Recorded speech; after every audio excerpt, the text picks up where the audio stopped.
Assalamualaikum warahmatullahi wabarakatuh. Pada video kali ini adalah salah satu referensi untuk soal fikih Madrasah Sanawiyah kelas 8 semester genap ya.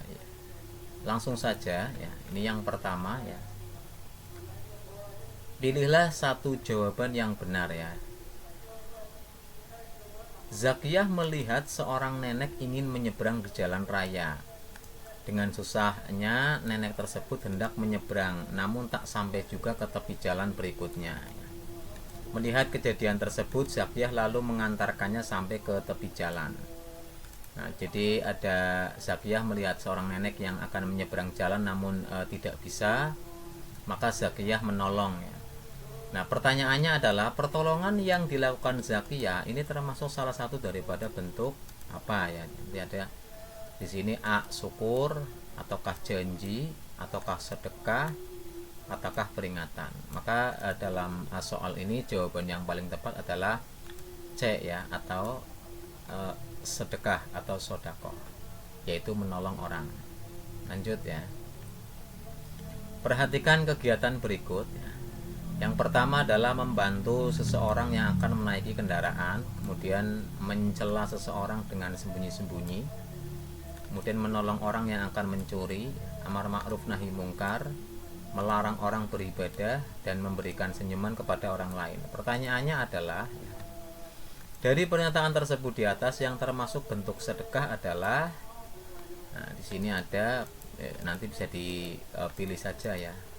Tentu jawabannya adalah satu ya, membantu seseorang yang akan menaiki kendaraan, dan kemudian 4 ya, amar ma'ruf nahi mungkar, kemudian 6 ya, memberikan senyuman kepada orang lain. Jadi jawabannya 1, 4, 6 ya. Di sini ada 1, 4, jawabannya adalah C, 1, 4, 6. Dilanjut, perhatikan Quran surah Yusuf ayat 88 yang bunyinya wa tasaddaq alaina innallaha yajzil mutasaddiqin. Pertanyaannya, dari ayat tersebut di atas kita dianjurkan untuk melakukan apa ya? Di sini ada kata-kata wa tasaddaq ya. Maka jawaban yang tepat adalah D ya, sedekah. Seperti itu. Dilanjut ya. Sulaiman memberikan buku tulis kepada Bakri yang kurang mampu ya. Sulaiman merasa kasihan karena setiap hari teman tersebut membawa buku hanya satu. Pertanyaannya, hibah yang diberikan Sulaiman hukumnya, ini hukum asal ya. Maka hibah yang diberikan Sulaiman kepada Bakri berupa buku tulis hukumnya adalah mubah atau boleh ya. Dilanjut. Di bawah ini yang termasuk syarat orang yang memberi hibah atau wahib kecuali ya, berkuasa, berakal sehat, baligh, tidak pemboros. Maka jawaban yang kecuali bukan termasuk syarat wahib atau pemberi hibah adalah D ya, tidak pemboros. Dilanjut. Perhatikan data berikut. 1. Menambah sempit rezeki Allah. 2. Dapat pahala dari Allah. 3. Menambah rasa benci antar manusia. 4. Mendatangkan rahmat. 5. Mendatangkan balak dan kefakiran. Pertanyaannya, dari pernyataan tersebut yang termasuk manfaat sedekah, hibah, dan hadiah adalah dari atas ini. Maka kita bisa memilih jawabannya. Yang pertama adalah menambah sempit rezeki dari Allah, bukan ya. 2 ini dapat pahala dari Allah, ini masuk. 3 menambah rasa benci tidak masuk. Mendatangkan rahmat Allah masuk ya, 24 ya. Dan mendatangkan bala tidak masuk. Maka jawabannya adalah C ya, 2 dan 4. Dilanjut. Pak Jafar memberikan uang saku sekolah kepada anak-anaknya dengan pemberian secara adil.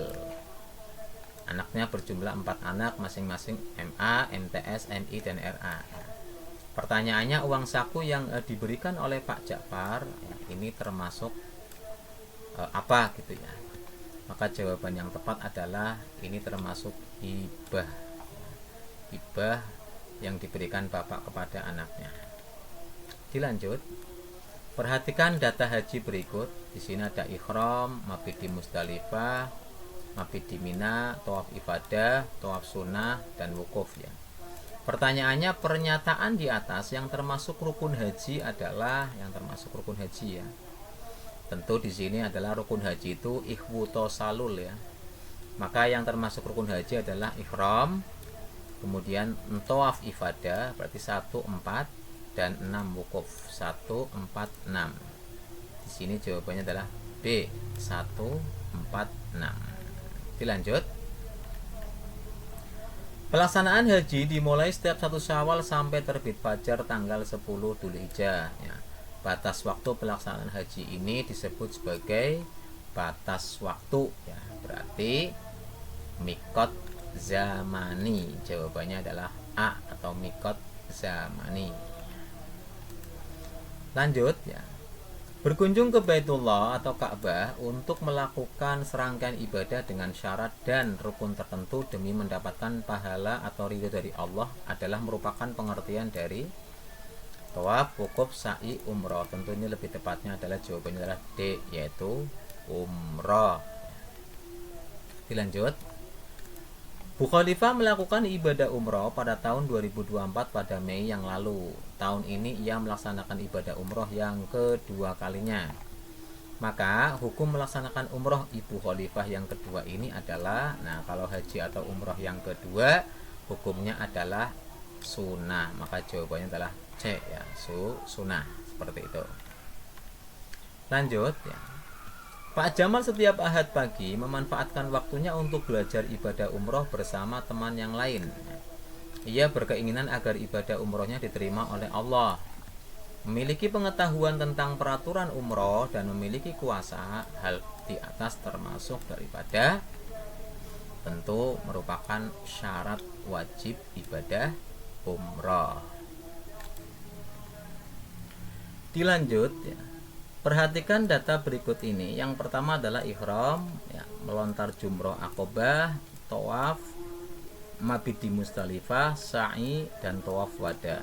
Pertanyaannya, dari pernyataan di atas yang termasuk rukun umroh adalah ya, di sini pastinya ihram, tawaf, dan sa'i ya. Jadi 1, 3, 5 ya. 1, 3, 5. Maka jawabannya adalah C ya. Dilanjut. Umroh merupakan salah satu ibadah yang sering dilakukan oleh umat muslim di dunia. Sebab ibadah umroh dapat dilaksanakan kapan saja sepanjang tahun. Melaksanakan umroh terlebih dahulu lalu mengerjakan ibadah haji adalah pengertian dari, nah ini di sini adalah umroh dulu baru haji. Maka ini masuknya pada haji tamatu. Jadi umroh dulu baru haji. Kalau haji dulu baru umroh, nanti haji ifrad ya. Lanjut, segala sesuatu yang baik berupa tumbuhan, makanan, buah-buahan atau binatang pada dasarnya adalah halal dimakan. Makanan yang boleh dikonsumsi oleh manusia menurut syariat Islam disebut, tentu ini adalah makanan yang halal karena boleh dikonsumsi. Dilanjut. Makanan yang kita makan tidak hanya berpengaruh terhadap kesehatan jasmani saja, akan tetapi juga dapat mempengaruhi kesehatan rohani. Makanan yang dilarang untuk dikonsumsi oleh manusia menurut syariat Islam disebut, tentu ini adalah C ya, makanan yang haram. Dilanjut. Perhatikan data berikut ya. 1. Semua makanan yang keji ya, yang kotor. 2. Bangkai ikan dan belalang. 3. Darah. 4. Binatang yang mati karena tercekik. 5. Semua makanan yang baik tidak kotor. Dan 6. Babi. Pertanyaannya, pernyataan di atas yang termasuk makanan halal adalah, tentu di sini 1 ya, bangkai ikan dan belalang.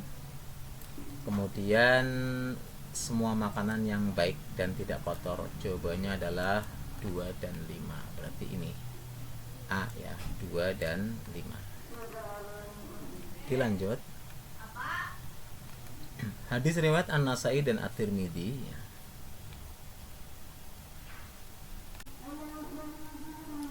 Dilanjut. Ada hadis riwayat An-Nasai dan At-Tirmidzi, huwa tahuru ma'uhu wal khilu maitatuhu. Kandungan makna dari hadis di atas adalah ya, ini huwa at-tahur ma'uhu, yaitu yang suci airnya dan halal bangkainya. Berarti di sini jawaban yang tepat adalah A ya, dihalalkan makan bangkai ikan yang ada di laut karena airnya suci. Ini jawabannya A ya. Lanjut. Allah menyuruh kita agar makan dari rezeki yang baik-baik. Yang termasuk makanan yang baik adalah termasuk makanan yang baik di sini ya. Makanan yang sudah basi, makanan yang mengandung zat pengawet, makanan yang bersih dan sehat, makanan instan. Tentu jawabannya adalah C ya, makanan yang masih bersih dan sehat. Makanan yang masih bersih dan sehat. Dilanjut. Berikut ini adalah manfaat memakan makanan yang halal kecuali. Manfaat memakan makanan yang halal kecuali A. Manusia dapat hidup sampai batas waktu yang telah ditentukan. Ini benar. Manusia dapat terhindar dari sifat dengki, pamer, dan sombong. Benar. Manusia dapat memiliki akhlak mahmudah. Betul ya. Manusia tambah berkuasa dengan semaunya. Nah ini yang bukan hikmah atau manfaat makanan halal adalah D. Dilanjut. Makan dan minum adalah kebutuhan dasar manusia yang harus dipenuhi setiap hari. Adab makan dan minum bukanlah hal sepele yang bisa diabaikan, melainkan merupakan bagian dari ibadah yang harus dilakukan setiap muslim. Pertanyaannya adalah, berikut adab makan dan minum yang benar ya, adab makan dan minum yang benar. Di sini mencuci tangan, berdoa, makan secukupnya, makan sambil nyanyi. Nah ini salah ya. Mencuci tangan, berdoa sebelum makan, makan secukupnya, meniup makanan. Nah ini salah, meniup makanan salah, bukan adab ya. Kemudian C, mencuci tangan, berdoa sebelum makan, makan secukupnya, tidak makan sambil berdiri. Ini benar ya. Yang D, mencuci tangan, berdoa sebelum makan, makan secukupnya, makan sambil berbicara. Ini salah. Berarti jawaban yang tepat adalah C, mencuci tangan, berdoa sebelum makan, makan secukupnya, tidak makan sambil berdiri. Dilanjut. Orang yang memberi sedekah atau wahib termasuk. Nah ini masuk pada apa? Kalau wahib berarti masuknya ke rukun sedekah, atau jawaban yang tepat adalah A ya, rukun sedekah. Lanjut. Mengungkit-ungkit sedekah termasuk apa? Apakah dalil, apakah manfaat, atau kebaikan? Nah tentu jawabannya adalah hilangnya pahala sedekah karena mengungkit-ungkit sedekah. Dilanjut, berikut adalah yang termasuk manfaat sedekah kecuali ya. Termasuk manfaat sedekah kecuali A, mendapat pahala. Benar. B, mempererat tali silaturahmi. Benar. C, menambah berkah rezeki. Benar. D, menambah miskin hidupnya. Ini salah ya. Jadi jawabannya adalah D, yang bukan termasuk manfaat sedekah. Dilanjut ya. Perhatikan data berikut ya. 1, mampu biaya haji, negaranya lagi dijajah. 3, ada alat transportasi. 4, tidak memiliki pengetahuan haji. 5, tidak sehat. Nah pertanyaannya, dari pernyataan tersebut di atas yang termasuk kategori mampu haji adalah, di sini 1 ya, mampu biaya untuk haji. Ini kategori mampu. Negara dijajah enggak. Alat transportasi iya. Tidak memiliki pengetahuan haji tidak sehat tidak. Maka jawabannya adalah 1 dan 3. Ini B ya, 1 dan 3. Dilanjut untuk soal menjodohkan. Hukum bersedekah adalah sunnah muakkad atau sangat dianjurkan oleh Rasulullah, sebab dalam sedekah memiliki fungsi yang sangat besar, sebagaimana yang dijelaskan Rasulullah Shallallahu Alaihi Wasallam. Ini di sini yang 26.1 ya. As-sodaqatu tasudu sab'ina baban minasu. Sodaqah itu bisa menutup 70 pintu keburukan. Ini yang 1, yang pertama masuk ke jawabannya ini ya. Sedekah menutup 70 pintu keburukan. Kemudian dawu marobokum bisodakoti, obatilah orang-orang sakit di antara kalian dengan sedekah. Maka sedekah C ya, sedekah menyembuhkan penyakit. Sedekah itu bisa menyembuhkan penyakit. Kemudian dilanjut, sodakotul siru tutfi'u godobar robi. Sodakoh yang sembunyi-sembunyi itu bisa memadamkan murka Allah. Berarti jawabannya adalah B ya. Dilanjut. Memberikan sesuatu kepada orang lain, baik berupa sedekah, hibah atau hadiah, itu sangat dianjurkan Rasulullah.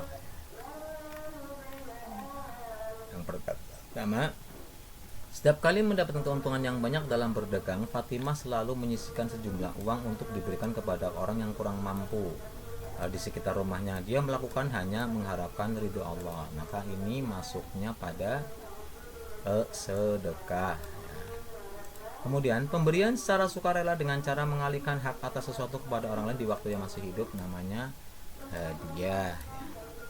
Dan orang tua sangat senang ketika mendapat kabar bahwa anaknya meraih juara dalam satu lomba baca Quran, hingga ia memberikan penghargaan berupa sebuah laptop. Ini namanya hadiah ya. Yang ini tadi hibah ya. Yang nomor 272 ini jawabannya adalah hibah, seperti itu.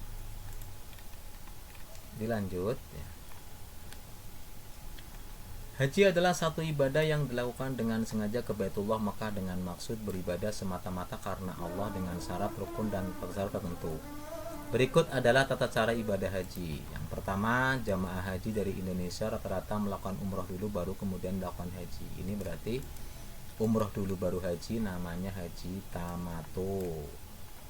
Jamaah yang dekat dengan Makkah memilih melakukan haji dulu baru umroh. Haji dulu baru umroh berarti haji ifrad. Kemudian tetapi ada juga jamaah yang melakukan haji dan umroh secara bersama-sama. Ini berarti haji qiron, seperti itu. Dilanjut. Dalam melaksanakan ibadah haji ada beberapa larangan yang tidak boleh dilanggar, dan apabila dilanggar akan terkena dam atau denda. Yang pertama, tidak ikhram dari mikot. Ini dendanya gede ya, yaitu menyembelih seekor kambing atau berpuasa 10 hari. Memakai pakaian yang berjahit bagi jamaah laki-laki. Ini dendanya adalah menyembelih seekor kambing atau berpuasa 3 hari. Memotong pepohonan yang sangat besar. Ini dendanya adalah menyembelih seekor unta, seperti itu. Dilanjut ya. Menurut Al-Quran dan hadis Nabi ya, semua yang ada di bumi adalah semua untuk manusia, tapi ada yang boleh dimakan dan haram untuk dimakan. Binatang ternak seperti kerbau, sapi, ayam, unta, belang, dan ikan, ini hukumnya halal. Semua binatang yang bertaring seperti macan dan lain-lain, ini hukumnya haram. Barang yang ditemukan oleh seorang di jalan dan tidak jelas siapa pemiliknya, ini hukumnya adalah makruh. Nah, dan yang terakhir, di sini ada beberapa pertanyaan ya. Yang pertama, sebutkan perbedaan sedekah, hibah, dan hadiah. Nanti bisa digarap bareng-bareng ya, per kelompok. Sebutkan rukun haji dan umroh ya. Kemudian sebutkan jenis makanan yang diharamkan. Lalu sebutkan jenis bangkai yang halal dan haram. Dan yang terakhir, sebutkan bahaya akibat minum khamr. Demikian salah satu referensi contoh soal yang mungkin bisa dijadikan kita untuk latihan agar kita lebih bertambah pengetahuan mata pelajaran fikih. Wallahu alam bishawab. Wassalamualaikum warahmatullahi wabarakatuh.